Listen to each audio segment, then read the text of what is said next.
Hey, morning everybody. I feel like I slept under a bus. That's what I feel like.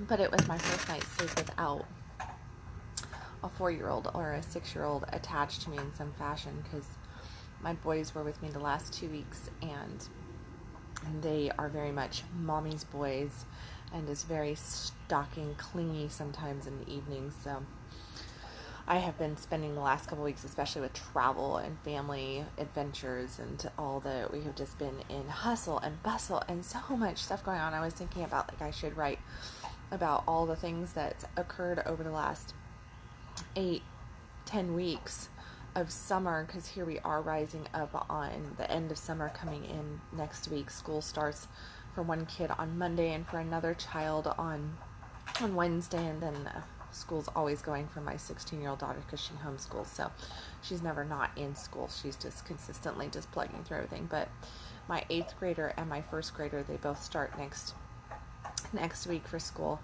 And I keep going, there should be more hustle and bustle going on in my life as around school stuff. But I guess this is the benefits of co-parenting and separation, is that I've just kind of let my ex deal with all the registration and the school supplies, and he wanted to do it. And I'm like, you can do it. Like, that's totally fine with me. Go do it. Have fun with that. I've definitely served my time on school shopping through the last 24 years of parenting.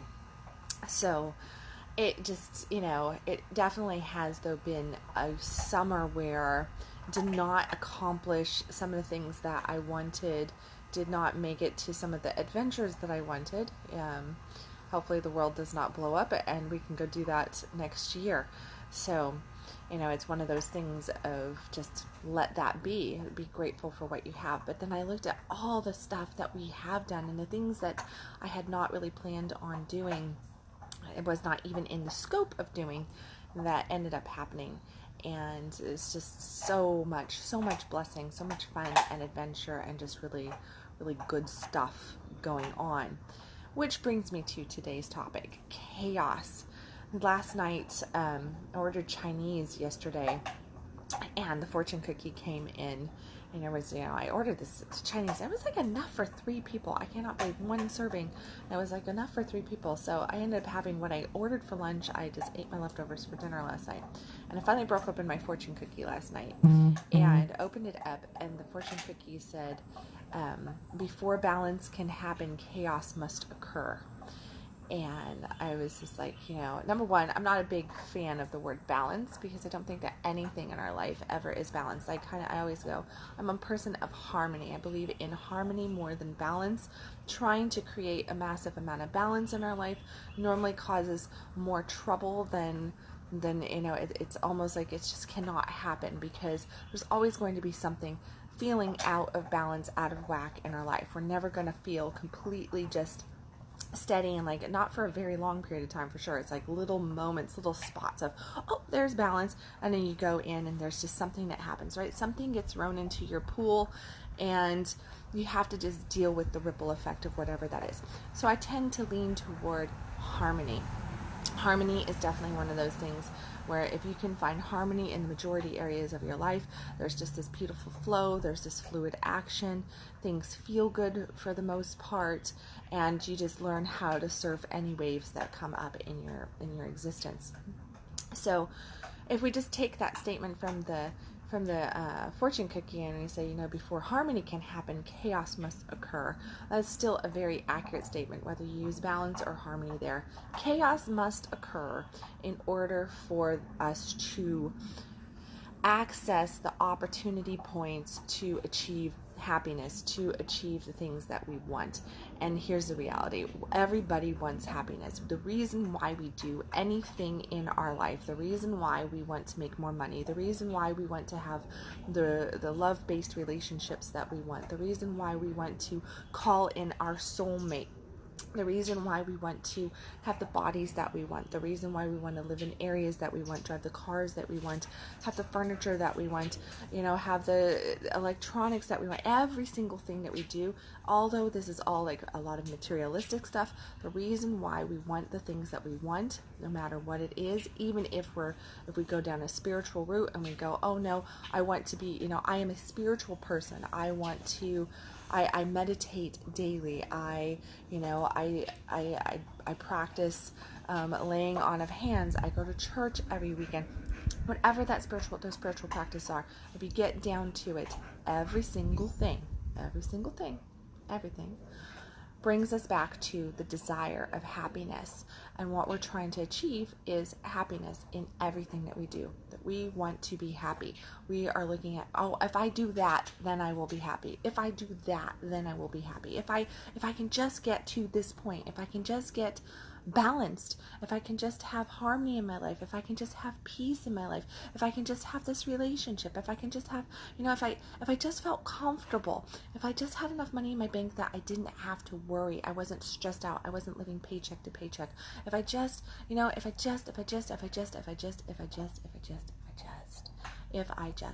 then I would be happy. So everything that you do, every action that you take, everything that you hold yourself back from or you leap toward is there because it is a desire for happiness. And we don't really deal well with chaos. We look at chaos as though that's not happiness, as though that is not going to bring about happiness. How can chaos, no matter what level of it might be, how can that bring in a state of happiness? And like the fortune cookie says, before balance or harmony can occur, chaos must happen. And the reason why the chaos must happen is because it's really truly a cleaning up of the house. This is how we get rid of all the muck, all the things that are holding us back, all the things that it's a lot of clearing of old thinking paradigms, of old, actions, of old belief structures, people in our life that no longer are in alignment to our path, to who we are, to relationships. There's no support going on. There's no real true connection. We do keep a lot of stuff. You could say that we are kind of hoarders in the things that we keep around in our life. We hoard our relationships. We hoard different actual physical things, like in our house. We hoard onto furniture and jewelry and little trinkets and everything. We kind of just keep all this stuff that is of an old vibration and old energy just floating around in our life. And when chaos erupts, when things happen, and chaos normally is something that is a lot, it feels like turbulence. It feels like there's just, oh my gosh, what am I going to do? Like your world can get shook or flipped upside down in chaotic moments. Those are like massive, life-changing chaotic moments. It might appear that there's, like this horrible thing that's happening, and it's just like, oh my gosh, why is this happening? Like, why do I have to go through this mountain of a challenge how is it even going to serve me? It really is there to serve. It is there to serve you, to get you into a position so that you can access that harmony, that balance, that peace, that joy, that love, that happiness that you are actually wanting. And it is there because you've been hoarding too much crap. You've been hoarding onto all these old ways, all these old beliefs, all these old things. And it's time to just get rid of that muck and start clean and get back to your core self, those core elements of who you are, so you can actually tap in and access that harmony, access happiness. And the real true key here is this, that in the middle of that chaos, in the middle of that turbulence, you have to be able to find happy points and focus in on those. You're going to breeze through the chaos a lot quicker. You're going to breeze through what is the constriction, the fear, all that kind of stuff by focusing in on the things that are good, by focusing in on the blessings that you might not believe can come out of it, but do come out of those chaotic moments. And in accessing happy points and accessing that in the middle of the chaos, that's exactly where you break free so much quicker. You elevate your vibration quicker. You start calling in good stuff, and you get that snowball effect of good stuff coming in instead of what you deem bad stuff coming in. And it really is just that focus point of going, okay, here's the chaos. Now if you focus in on the chaos, it's funny, I don't have anything really chaotic going on in my life right this very second. I've got different stressors like anybody, right? There's different things. I'm like, oh, I gotta do this. Oh, I gotta do that. Oh, that's a challenge right there. But I was thinking about it because I've had some turbulence, some stones thrown in my peaceful pond over the last couple weeks, and relationship oriented, and just different things going on, and then just different stuff that I didn't know was coming in, and all of a sudden, I get like a bill for something, and I'm like, oh, well, there's another $1,500, there's another $13,000, like, there's another, we have these moments and where there's just stuff that comes in, and those can be ripples in the pool of in your pool, and you get your pool to like this nice peaceful state, and then this boom, somebody throws something in there, and it's how you deal with that. But then I woke up this morning, and I'm looking around because I've had my house has been so full the last couple weeks, and I can get very, very OCD about my home, and I love a clean home, absolutely love a clean home. And I was like, oh, when I got back from Arkansas, I'm like, I'm going to clean the house. I'm going to get the house cleaned up, and it's going to just be like, get everything in order and ship shape. And like I go to this extreme level of like even bleaching my baseboards and stuff like that. And I was just like, I'm like, I'm really going to do this really deep clean. I got back, and of course, it's been one thing after another, and it's this little bit of chaos. It really has. It's like a microscopic amount of chaos. But I'm just not getting accomplished everything that I want. So I still have these like little hills of mess that I've got to work through within home and within business life, and just kind of like getting back on the groove. And I'm kind of relieved that school is starting, because I'm like, yeah, I can get back into the school system scheduling, and just like have everything just boom, boom, boom, and get everything underway. But as I was looking around, I'm like, it's such a small thing. It's just a matter of getting in there and going, okay, what are the things that need to be viewed and focused in on, like look at, and what are the things that need to be accomplished right now, getting that core activity list going. What are the things that are going to not necessarily, and here's the thing, in spite of all the stuff that might need to get done, that has a responsibility attached to it, that may even have stressors attached to it, one of the key elements to working peacefully through chaos is to not get caught up in the anxiety of chaos. Because when we get caught up in that anxiety, it makes everything just not so great. It brings us down. It causes bitterness. It causes fear. It causes more anxiety, and anxiety just builds on itself. And then you just get almost trapped, and you can't move through the chaos, and you can't do the things that you need to do when you get caught up in that anxiety, that fear mindset of, oh my gosh, I feel so overwhelmed by this stuff. Instead, the focusing in on what feels good, like here are the list of, and I have a list of core activities that need to get done every single day, and that is around my business, around my family, around my health, and those things I just focus in on, and I make sure, and it's like 2-3 things per subject area of my life, and I try to make sure that all of those get done, and those are even written down in an order of must do, so high priority at the top down to the lowest priority. So I can, if I fall off the list, it's okay, at least it'll be at the lower priority area. So I managed to just like really get in there and do those core activities. Well, then there is the activities on top of that helps you reduce the chaos in your life, right? So core activities alone are going to help reduce chaos in your life, because you're just being very systematic and structured about it. But then there's room for ebb and flow. There is room for just creative energy to go and do and and enjoy life. Because if you're not, no matter how rocky your world is, if you're not taking the time, if you're not making the space to go and have that time out there where you can just go and be creative and be in flow and be in joy and be in connection and just let what I kind of refer to as like random events happen, then you're not really living. You're just existing. You're just getting through, and you're just kind of like running the scope. You're just like, okay, 1, 2, 3, there's my day. 1, 2, 3, there's my next day. And you're just doing the same thing day in and day out. So you have to create the space, the opportunity for that flow to happen. And that actually helps you heal the chaotic moments, because when you are in that flow, when you are in that space of just really letting things just kind of go the way feels best, and that's the ticket right there, what feels best. And you'll notice that sometimes what feels best is not necessarily dealing with the high tension moment, that high tension calling. And we'll just use like, some, I don't know, I don't really have a whole lot of high tension stuff right now. It's kind of, I really don't. But to deal with any high tension stuff, it's just like, I have something to like go, oh, this.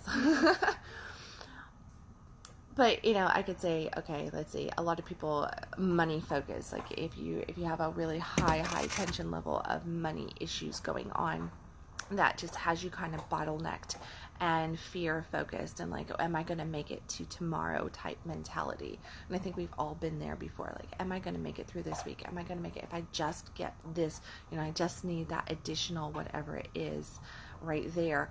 If I can just make that. Well, when we really focus in on I need this, what ends up happening is we push that away from us, right? So it causes more anxiety. And instead, in those moments, no matter what that is, but in this instance, if we take the money thing, if you actually go, well, what feels really good? What do I really need right now, like to make myself feel better in this moment? You'd be like, well, I need $1 million. That's what I need. All right, so that you're probably not going to believe is just going to drop out of the sky. So what could you believe in right now? Can you believe that you have the opportunity to go have a cup of coffee with a really good friend and get some laughs out? Do you have, would it make you feel better to actually like go and clean your house? That's me. I'm like, I need to go clean my house and just process through my stuff, because then I have like a finished piece of work and I go, oh, my house is clean. Like, and I suddenly just start feeling better because my house is nice and clean. And I feel like I got in there and I accomplished something. So when I don't feel like I'm accomplishing something, I go to my home front and I try to just feel like I'm accomplishing something there. And then once I feel like I've accomplished something there, all of my energy shifts and things just, I end up having breakthroughs and the chaos just kind of disperses, because now I'm in a new vibration, a new energy set point, because now I feel accomplished. I feel like I have done something. I feel like I have more power. I have more creative energy going, and I can see that things are not nearly as bad as what I was perceiving them to be prior to that. So no matter what that situation is, it is that if you are feeling chaos, if you are feeling frustration, if you are feeling anxiety, if you are feeling fear, if you're feeling anything like that, really truly pause for a moment and realize that, number one, that chaos is there for a reason. It is there to clear out the muck of the old programs, of the old concepts, ideas, and feelings that is no longer serving you. So thank the chaos for coming. Thank it, because it is your house cleaner. It is there where it is going to clear stuff out if you allow it to. If you don't allow it to, then you're going to get caught up in the muck, you're going to get caught up in the chaos, and you're probably going to get buried in it, and you'll stay there until you decide that you don't want to be there anymore. But if you allow for it to just disperse all that crap in your system and in your life the way it needs to be, and not get caught up on how it's doing it or what's going on, and instead, I need a sip of coffee. Instead, you focus in on, this is not good. I have like 5 trainings that I need to do today. I can't lose my voice all of a sudden. If you instead focus in on the thing that makes you feel good, then what will occur is more of a state of peace, more of a state of joy, more of a state of accomplishment, more of a state of just feel good. And when we get into that feel-good state, that's where we really start to shift through. And the chaos really does. It disperses so quick. You have to realize also that it is all about perception. Perception is everything. How you perceive something, and if you are choosing to perceive something as a negative, then you are going to be calling in more negative. If you choose to perceive something as a challenge that is shifting things, that it is there to serve you, and look at the challenges in your life as such, they are there to serve you. They are there for your highest and best good. They are there to move you through what you are resistant of letting go of. And it just simply is you're just being too stubborn, and you're resisting your own success. You're resisting your own joy. You're resisting your own happiness. You're resisting stepping forward. And so that resistance causes challenge to occur, causes chaos to happen, because look at it as though it is universe, God, soul, whatever you want to call it, that comes in, swoops in, and goes, no, it's time for you to move forward, babe. It's time for you to actually just level up your game. You're so much better than where you're at in your life. You want these great things, you want all this stuff, but you're scared to take that step.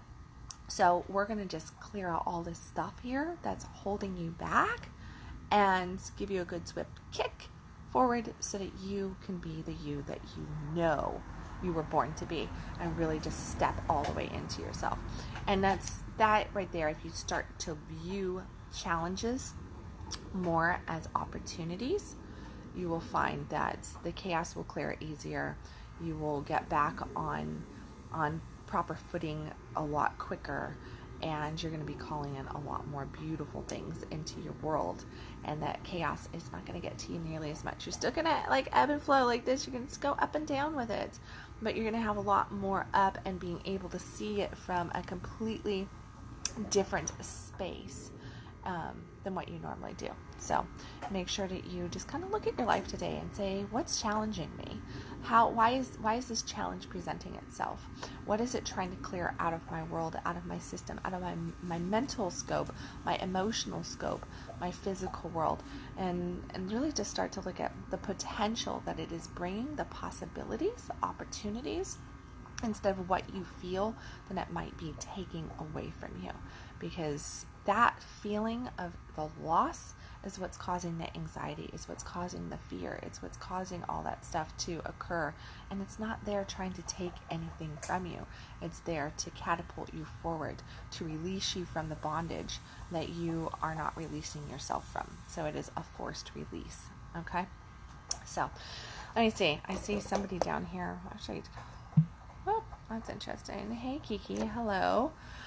Saw a couple people pop on. I don't have any online global stuff going right now, so that's not happening. I do have the Feel Good Now course that I've been kind of tossing around about relaunching it or kicking it back out there maybe for this fall, because it does talk on this topic right here. And it's really just about tapping in and feeling good and learning how to increase your vibration into something more. So you might be seeing that come out, or in some sort of blended intensive or something, because I just kind of been noticing so many people are so focused on the negative things and turning challenges into bondage moments instead of into the release that it really is. So taking challenge and turning it into opportunity is a key ingredient to success in life, and to being resilient and powerful, and just knowing, hey, I got this, I can make it through this. And you can make it through anything. You're not going to be presented something that you cannot move through, and something that is not there to access a deeper, better version of who you are. And I know that that might be hard to hear, because we have massive challenges that can occur, but I assure you that it is all part of higher design, and that it really is there to break you open to a more beautiful, more resilient, more powerful you, no matter what those challenges might be. So make sure that you just kind of go through, look at what those challenges might be, and see if you can look at them from just a little bit different light and realize that before the harmony, before the peace, before the happiness, before that breakthrough, before the balance, whatever you want to call it, before you really can tap in there, that chaos will occur. And it is there to serve you, not to harm you. So thank the chaos and get in there and help it on its mission to clean up your muck. If I've said anything in this Conscious Coffee that has touched you, made you think of somebody, hit the little share button and help me get Conscious Coffee out there. It is much, much appreciated. I've got a whole bunch of new followers on here, so thank you everybody who pops on and views. If you are catching this in the replay, make sure that you share that in the comment section. Share, hey, caught that in the replay. I'd love to hear your thoughts and comments on challenge, on opportunity through challenge, on chaos in the comment section here. And as always, you can follow me at www.kendalwilliams.com. Remember, stop existing, start living. I will catch you tomorrow with another Conscious Coffee. Bye, everybody.